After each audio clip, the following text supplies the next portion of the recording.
샬롬. 한 주간도 평안하셨나요? 이제는 가을이고요. 날씨가 굉장히 쌀쌀해졌습니다. 시간이 굉장히 빨리 흐른 것 같은데요. 산상수훈도 벌써 8번째 시간을 우리가 맞이했습니다. 그동안의 내용을 잠깐 우리가 돌아보면요. 팔복 서론 부분에서는 그리스도의 성품에 대해서, 그리고 저번 시간까지 우리가 7강까지는요. 그 십계명 정신을 바탕으로 서기관과 바리새인의 의보다 더 나은 의가 무엇인가 라는 것을 우리가 말씀을 살펴보았다면요.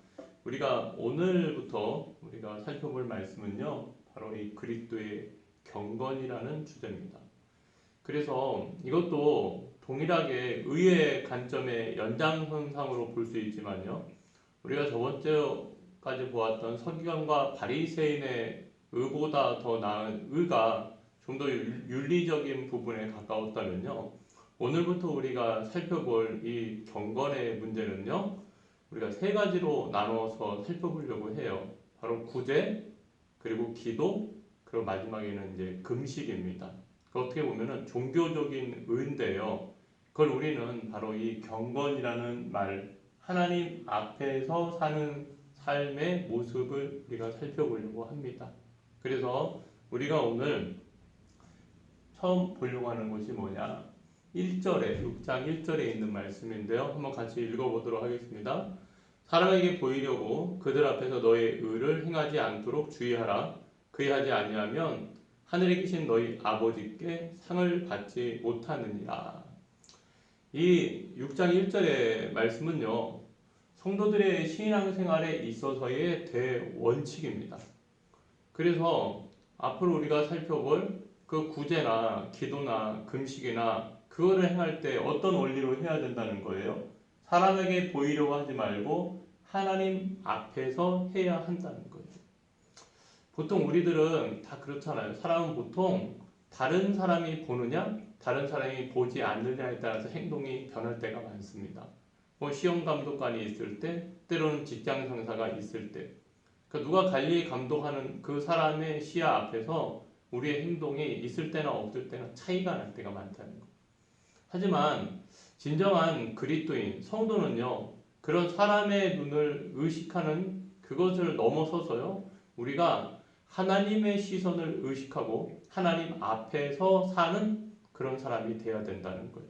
곧 하나님의 시선을 의식하며 산다는 것은 더 이상 사람의 시선에 매이지 않는 삶을 살게 될 거고요. 더 정직하고 더 성실한 윤리적인 삶의 열매는 자동스럽게 당연히 따라온다는 거예요. 그런 의미에서 이런 종교적인 경건, 하나님 앞의 경건, 종교적인 의가 가지고 있는 것이 바로 선행돼야 된다는 거죠. 그래서 늘 우리가 너희는 먼저 그의 나라와 그의 의를 구하면 이 모든 것을 너희에게 더해 주신다는 하나님의 말씀처럼요. 하나님 앞에서 사는 사람, 이 하나님 앞에서의 경건이 우리가 바로 되게 될 때에 우리가 세상 속에서도 하나님의 사람답게 살 수 있는 그러한 중요한 열매를 맺을 수가 있다는 거예요. 그래서 참 어떻게 보면 성도에게 굉장히 중요한 전제입니다.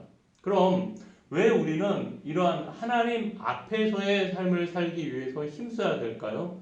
바로 세 가지의 이유가 있기 때문에 그러는 거예요. 첫 번째는요, 하나님께서 24시간 다 보시기 때문에 그런 거예요. 그러니까 하나님께서는요, 이 모든 순간, 잘 때나 깰 때나 우리가 그 무엇을 하든지 간에 하나님 그 모든 순간 보고 계시죠. 하지만 감시라는 그러한 느낌보다는 바로 우리를 너무나 사랑하시고 우리와 동행하시고 우리를 구원하시기 위해서 한순간도 우리에게 있어서 시선을 떼지 않아요. 마치 부모가 더 아이가 어릴수록 그 어린아이가 무엇을 하든지 그 시선이 머무르는 것처럼 하나님의 사랑의 마음도 마찬가지라는 거예요. 그리고 두 번째는 하나님은요, 중심을 보시는 하나님이시기 때문에 그런 거예요. 그러니까 하나님은 우리 안에 있는 이 속마음과 동기까지도 살펴보시는 하나님이다. 그런 의미에서 우리는 하나님 앞에서 한다라는 것이 단순히 시선만을 의식하는 것이 아니라 우리의 영적인 마음가짐, 영적인 태도마저도 다 보시는 하나님이시기 때문에 그것을 바로 세워서 신앙생활할 필요가 있다는 거예요. 그래서 세상 말에도요, 10개의 물속은 알아도 한 개의 사람 속은 모른다라는 말이 있듯이요. 사람이 사람을 보는 데는 한계가 있고요. 우리 사람이 사람을 속이거나 그것을 때로는 가장하기는 굉장히 쉬워요. 하지만 그래서 사람들이 거짓말을 하게 되고 때로는 외식된 행동을 하게 되지만요. 겉과 속이 다를 때가 많죠. 하지만 하나님 앞에는 결코 그러한 것이 통하지 않고요. 하나님을 믿는 참 신앙인이라면은 거짓 없는 마음, 정말로 속 중심마저도 진실한 그러한 영의 태도를 가지고 살아가야 된다는 거예요.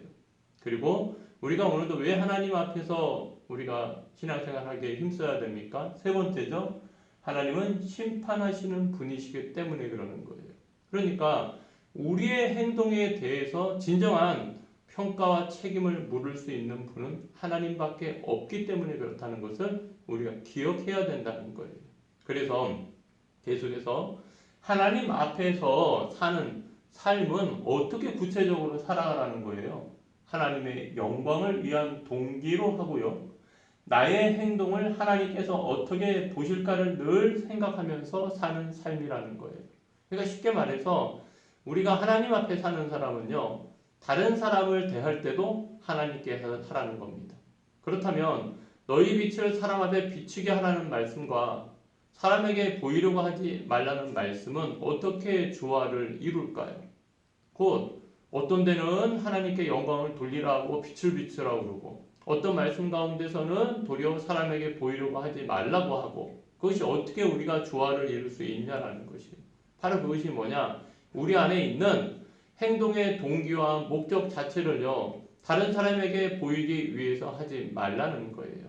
그러니까 쉽게 말해서 하나님의 영광을 위한 동기로 삶을 살게 되면요, 다른 사람들이 자동적으로 보기 마련이라는 거예요. 하지만 우리의 마음속에 이미 다른 사람을 먼저 생각하고 그 사람으로부터 무슨 칭찬이나 그 사람으로부터 무엇을 얻기 위해서 하는 것, 그건 선한 동기가 아니죠. 하지만 하나님 앞에 나와서 하나님의 영광을 위한 선한 동기를 우리가 하게 되면 하나님 자동적으로 하나님도 보시지만 사람도 그러한 것들을 보고 함께 하나님께 영광을 돌리게 된다는 거예요.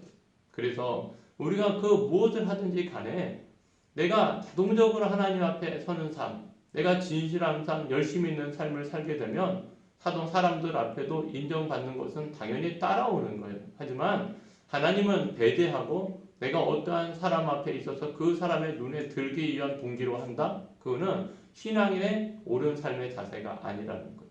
그래서 혹자는 이것을 이렇게 표현합니다. 우리가 숨기고 싶은 유혹을 받을 때는 보여줘야 하고요. 보여주고 싶은 유혹을 받을 때는 숨겨야 한다.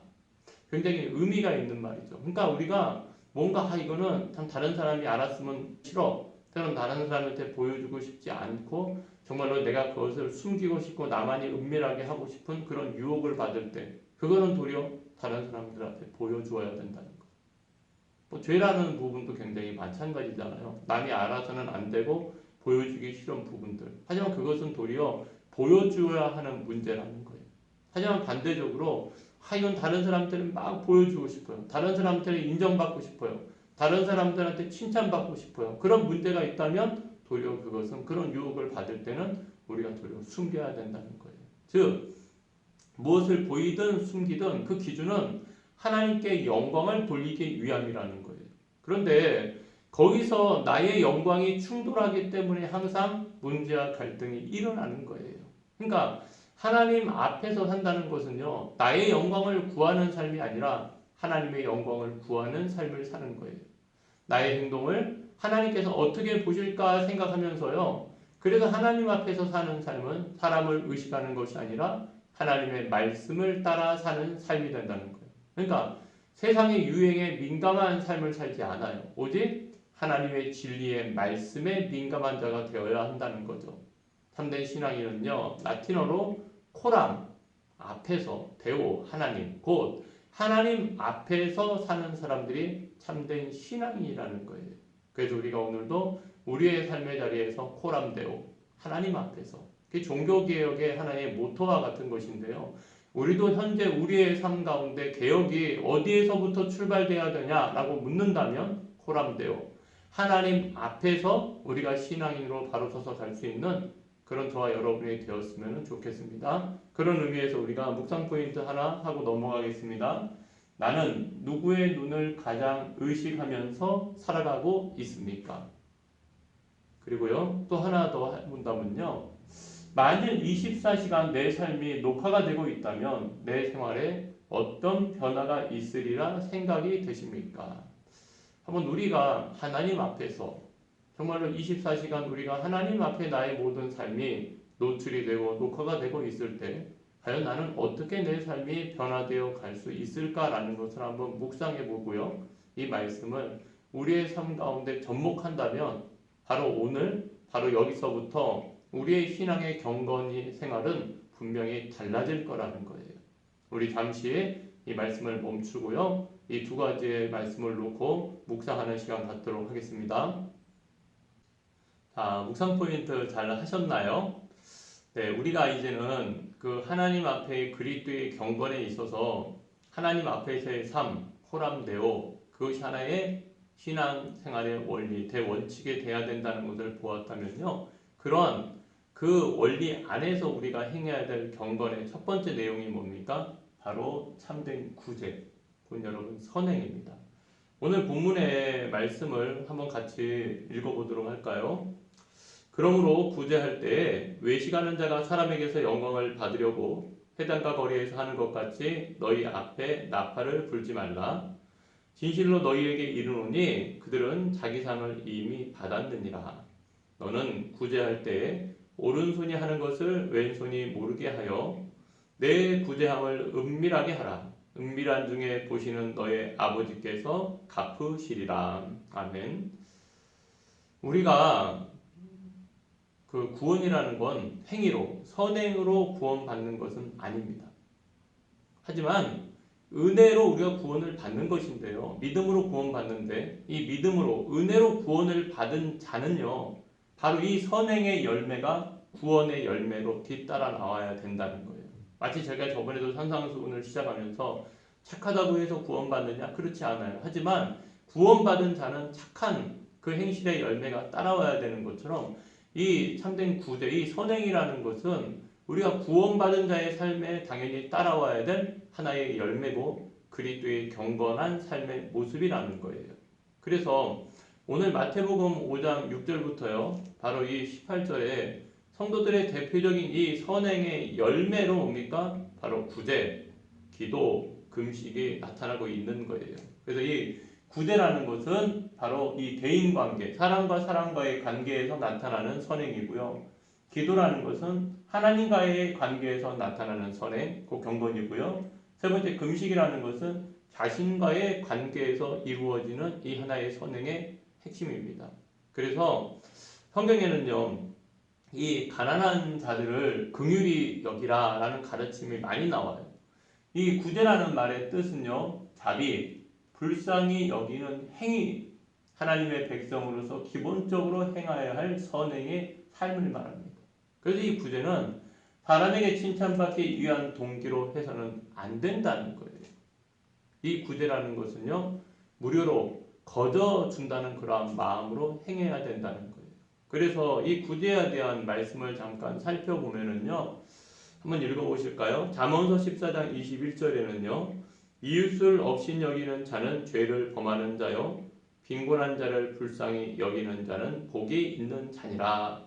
그리고 잠언서 19장 17절에도요, 가난한 자를 불쌍히 여기는 것은 여호와께 구워드리는 것이니 그의 선행을 그에게 갚아 주시리라 그랬어요. 그래서 이 구제라는 것은요, 하나님 앞에 나와서 남한테 어떠한 칭찬받기 위해서 하는 것은 결단코 아니죠. 그건 아주 잘못된 거죠. 그러니까 세상의 동기보다는 이 자선을, 세상에서는 이 자선을 많이 행하면 행할수록 좋아합니다. 또 액수를 많이 하고 횟수를 많이 하면은 그거 좋아해요. 하지만 예수님은 도리어 이러한 구제는 나팔을 불지 말라고 합니다. 그러니까 나팔 분다, 사람들의 관심을 끌기 위해서 하는 구제가 되어서는 안 된다는 거예요. 그래서 우리가 어떤 것을 광고하고 어떤 것들을 드러내고 나타내는 건 하나님께 상을 받을 수가 없다는 거죠. 그럼 바른 자선의 이 구제의 태도는 어떤 거예요? 바로 오른손이 하는 것을 왼손이 모르게 하라. 은밀하게 하라라는 것이에요. 그래서 이 오른손이 하는 것을 왼손이 모르게 하라라는 이 말의 의미는 나 자신도 모르게 하라는 거예요. 곧 하나님만을 의식하면서 하라는 거예요. 그리고 마땅히 내가 해야 할 일을 했을 뿐이다. 하나님께서 나에게 은혜를 베풀어 주셨으니 나도 하나님께 받은 은혜를요, 그것을 다른 사람들에게 흘려보내는 것이 당연하다는 거예요. 그런 의미에서 거저 받았으니 거저 주라는 겁니다. 이게 바로 바른 자선의 의미라는 거예요. 쉽게 말해서 돈을 잘 버는 것은 어렵습니다. 그러나 이 돈을 잘 쓰는 것은 더 어려운 거예요. 내가 벌었다고 내 자신만을 위해서 쓰는 것은요, 하나님께서 결코 원하시는 것이 아니라는 거죠. 우리가 구제를 하는 거는요, 각자의 신앙의 분량과 형편에 따라 해야 합니다. 하지만 이 구제의 가장 중요한 것은요, 하나님의 은혜의 원리를 따라 분량을 따라 해야 되는데요, 양보다 동기가 중요하다는 거예요. 그래서 우리가 항상 하나님의 은혜의 원리를 따라서 우리가 행할 때요, 우리가 진정 거기에서 참으로 행복한 자임을 깨닫게 되고요, 또 그것을 통하여서 우리도 행복을 누리고 상대방도 도움을 받는 자도 하나님께 영광을 돌리고 같이 행복을 누릴 수 있다는 것을 깨달아야 된다는 거예요. 그래서 우리가 이 시간 잠시 묵상 포인트 하나 하고 넘어가도록 하겠습니다. 나는 어떤 동기로 구제의 삶을 실천하고 있습니까? 그러니까 이 앞의 말씀과 연결이 되죠. 하나님 앞에서의 삶, 이 경건의 삶에 있어서 이 선행과 구제는 항상 하나님 앞에서 선한 동기로 해야 된다는 거예요. 그동안 나는 정말로 사람들한테 칭찬받으려고 혹시 나팔 부는 삶을 살지는 않았는가? 아니면은 하나님을 바라보면서 내가 참으로 이 구제의 삶을 실천하기 위해서 힘썼는가? 오늘 말씀을 통해 잠시 묵상하고 우리가 넘어가는 시간 갖도록 하겠습니다. 묵상 포인트 하시겠습니다.